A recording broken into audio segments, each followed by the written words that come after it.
Number 7, একটি কাঠের চুঙে নিরেট চুঙাকৃতি গ্রাফাইট ঢুকিয়ে একটি শীষ পেন্সিল গঠন করা হয়েছে। মানে হলো একটা চুঙাকৃতি এরকম কাঠের টুকরো ছিল,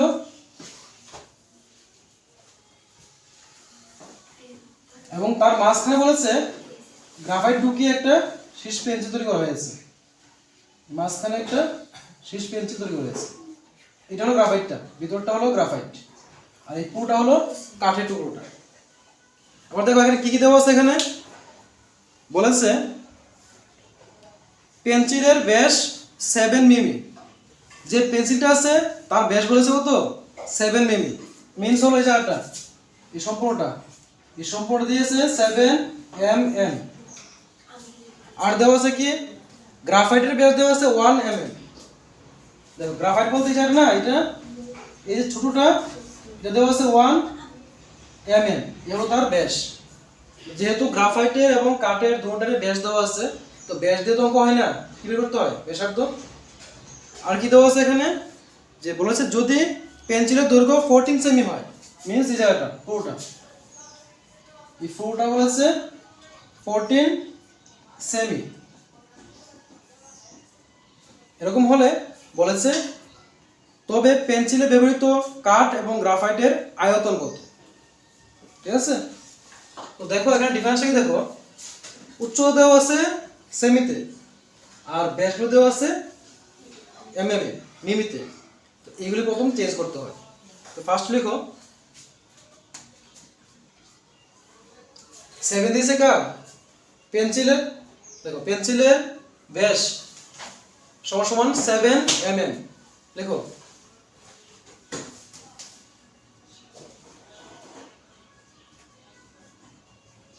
পেন্সিলের ব্যাস সমান সমান 7 mm। আবার দেখো 7 mm মিন্স কি? মিলিমিটার। তো মিলিমিটার থেকে নিতে হবে কোথায়? সেন্টিমিটারে। তো মিলিমিটার থেকে সেন্টিমিটার নেওয়ার জন্য সিস্টেম কি? 10 দিয়ে ডিভাইড করতে হয়। তাহলে এটাকে 10 দিয়ে ডিভাইড করে দাও, চলে যাবে সেন্টিমিটারে। তার মানে 0.7 সেন্টিমিটার। এটা হলো তার ব্যাস। নিচে বের করে নাও পেন্সিলটির ব্যাসার্ধ। ব্যাসার্ধ R1 = ব্যাসের অর্ধেক হয় ব্যাসার্ধ। তো 2 দিয়ে ডিভাইড করে দাও, চলে আসলো ব্যাসার্ধ। আর দেওয়া আছে কি সে দেখো তো, গ্রাফাইট। গ্রাফাইটের ব্যাস দেওয়া আছে 1 মিলিমিটার। দেখো গ্রাফাইটটির ব্যাস,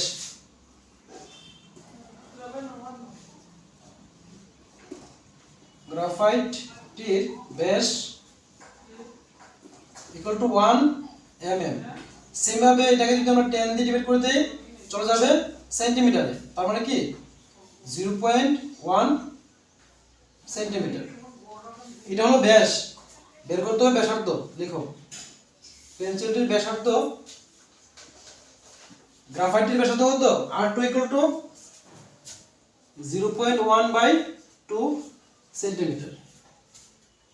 তাহলে এখানে আমরা পেন্সিলের ব্যাসার্ধ পেলাম আর গ্রাফাইটের ব্যাসার্ধ পেলাম। উচ্চতা দেওয়া আছে 14 সেন্টিমিটার। এখানে কাঠ ও গ্রাফাইটের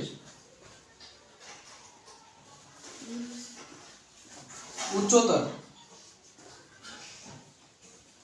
h = 14 সেন্টিমিটার।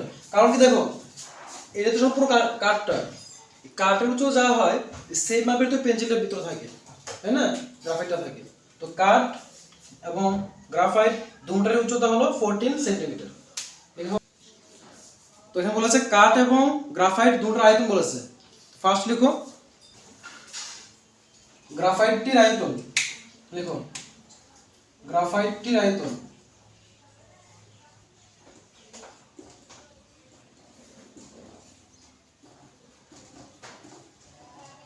তো গ্রাফাইট কোনটা? এই ভেতরেরটা। এটা গ্রাফাইট তো দেখতে কিসের মতো? চুঙের মতো। তো চুঙের আয়তন সূত্র হবে πr²h, πr²h ঘন একক। পায়ের মান হলো 22/7 আর স্কয়ার। বলো তো গ্রাফাইটের ব্যাসার্ধ কত ছিল?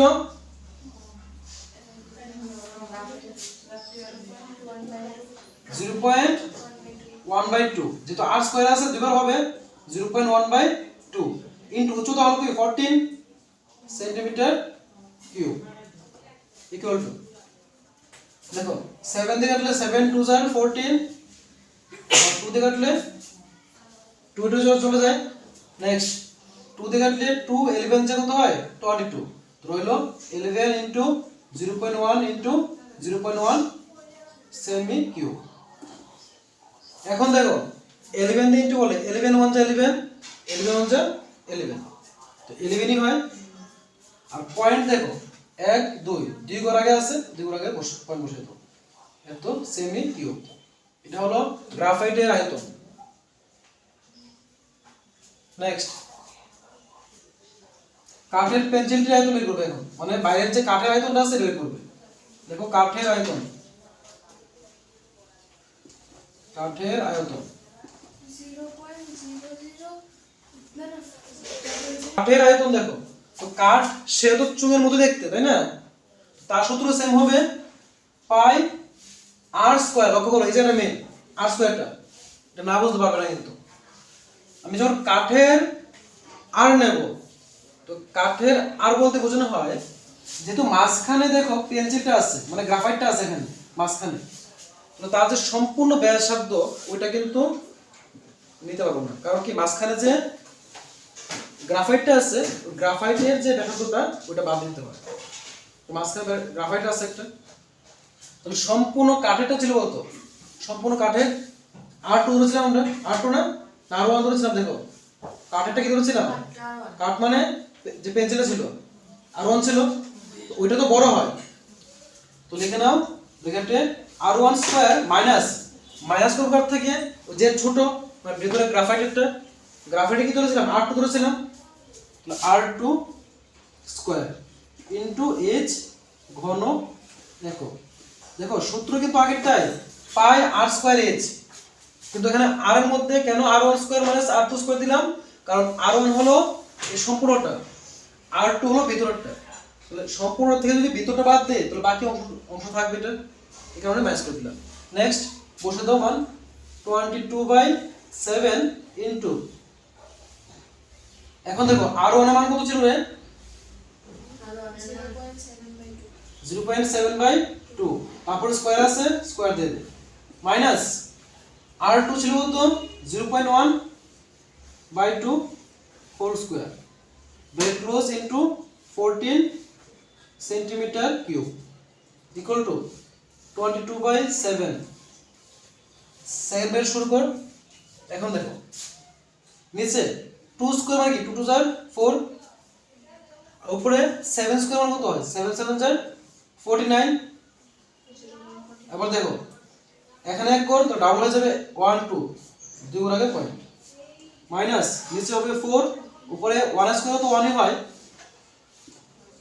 তো 0.01, কারণ কি এখানে এক গুণ আগে পয়েন্ট আছে, স্কয়ার করলে দুই গুণ আগে পয়েন্ট হয়ে যাবে।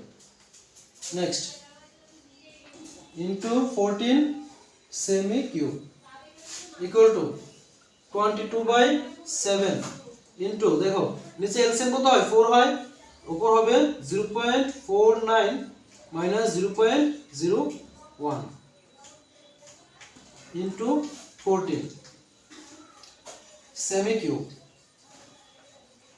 এখন দেখো নিচের 7 দিয়ে উপরের 14 কাটলে 2 থাকে, আর নিচের 2 4 কে 2 দিয়ে কাটলে 2 থাকে, আর 22 কে কাটলে 11, আর নিচের 2 দিয়ে এই 2 কে কেটে দাও, তাহলে কি থাকে দেখো এখান থেকে 11 ইনটু 0.49 মাইনাস 0.01 কত থাকে এখানে 0.48 সেমি কিউব ইকুয়াল টু, দেখো 11 দিয়ে এটাকে ইনটু করতে হবে, 11 দিয়ে ইনটু করলে আসবে 825, দুই গুণ পয়েন্ট আছে পয়েন্ট বসে দেবো সেমি কিউব, মানে 5.28 সেমি কিউব এটা হলো কাঠের আয়তন। নেক্সট নাম্বার 8, একটি হাসপাতাল, মানে একটা হাসপাতাল কথা বলেছে। হাসপাতালের মধ্যে একজন রোগীকে প্রতিদিন 7 সেমি ব্যাস বিশিষ্ট চুঙাকৃতি বাটিতে স্যুপ দেওয়া হয়। একজন রোগীর জন্য যে পরিমাণ স্যুপ দেওয়া হয়, এটার যে পাত্রটা সে দেখতে চুঙের মতো, তার ব্যাস দেওয়া আছে 7 সেমি। বলেছে যদি বাটিটি স্যুপ দিয়ে 4 সেমি পর্যন্ত ভর্তি করা হয়, মানে তার উচ্চতা দেওয়া আছে বাটির, বলেছে 4 সেমি হলো তার উচ্চতা, তবে 250 জন রোগীর জন্য হাসপাতাল কর্তৃপক্ষকে প্রতিদিন কি পরিমাণ স্যুপ প্রস্তুত করতে হবে, তার মানে মোট আয়তন লাগবে। তো ফার্স্ট দেখো বলেছে যে বাটিটির ব্যাস দেওয়া আছে, লেখো নাম্বার 8, বাটিটির ব্যাস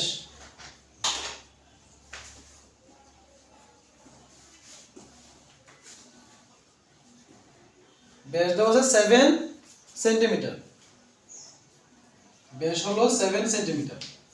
এখন বের করে নাও বাটিটির ব্যাসার্ধ, r equal to 7/2 সেন্টিমিটার। তো বাটির ব্যাসার্ধ পেয়ে গেলাম। বাটির কি দেওয়া আছে? উচ্চতা দেওয়া আছে, বলো না যেহেতু পর্যন্ত ভর্তি করা হয়েছে, ভর্তি করা মানে কি তার উচ্চতা, বাটিটির উচ্চতা h equal to বলেছে কতটুকু? 4 সেন্টিমিটার। তো বাটির ব্যাসার্ধ পেয়ে গেলাম, উচ্চতা পেয়ে গেলাম, বাটির আয়তন বের করতে পারবো, লিখে নিই বাটিটির আয়তন। তো যেহেতু বাটিটা চুঙের মতো দেখতে, তাই সূত্রটা চুঙের হবে, পাই r স্কয়ার h ঘন একক। পাই এর মান হলো 22/7, r স্কয়ার, r স্কয়ার মানে কি 7/2 দুবার হবে, 7/2 ইনটু 7/2 ইনটু h মিন্স উচ্চতা হলো 4 সেমি কিউব ইকুয়াল টু, দেখো নিচে 2 দিয়ে 4 কাটলে 2 থাকে, 2 দিয়ে 2 কেটে দাও, আবার এই 7 দিয়ে 7 কে কাটো, কি থাকে 22 ইনটু 7 থাকে সেমি কিউব।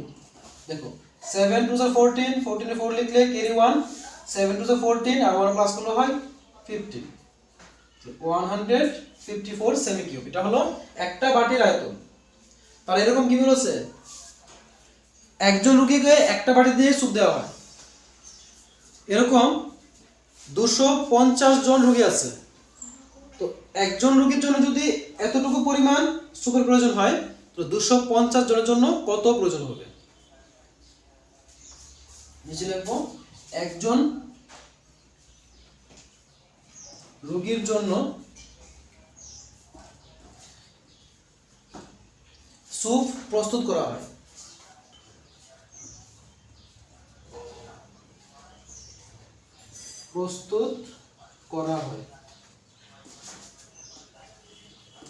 সমান সমান 154 সেমি কিউব। একজন রোগীর জন্য যদি এতটুকু হয়ে থাকে, রোগী বলেছে 250 জন রোগীর জন্য স্যুপ প্রস্তুত করা হয়, কি হবে ইনটু হয়ে যাবে, এটা 154 into 250 semi cube equal two, এখন দেখো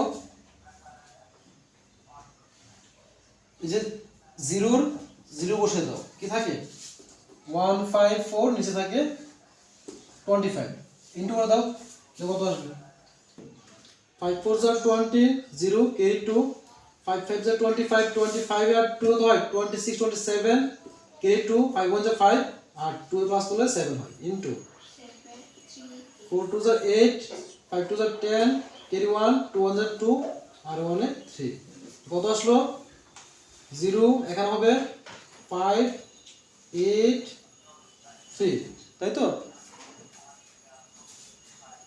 0 5 8 3, এত সেমি কিউব। এত সেমি কিউব হলো মোট স্যুপ প্রস্তুত করতে হয়। আবার যেহেতু এখানে বাটি বলেছে, আয়তন বলেছে, তো এটা তো সেমিতে থাকবে না, এটাকে লিটার নিতে হবে। তো আমরা কি জানি সেমি কিউব থেকে লিটার নেওয়ার জন্য কি করতে হয় 1000 দিয়ে ডিভাইড করতে হয়। তো এই সম্পূর্ণ মানটাকে 1000 দিয়ে ডিভাইড করে দাও। এটা কি আছে দেখো তো, এটা আছে 38500। যদি তাকে আমরা 1000 দিয়ে ডিভাইড করে দিই, দেখো উপরে দুটো জিরো নিচে দুটো জিরো কাটে, আর 385 থাকে, আর নিচে যদি একটা জিরো আছে এক পর আগে পয়েন্ট করতে হবে। তার মানে কি পেলাম এখান থেকে 38.5 লিটার। এত লিটার সুপের প্রয়োজন হবে।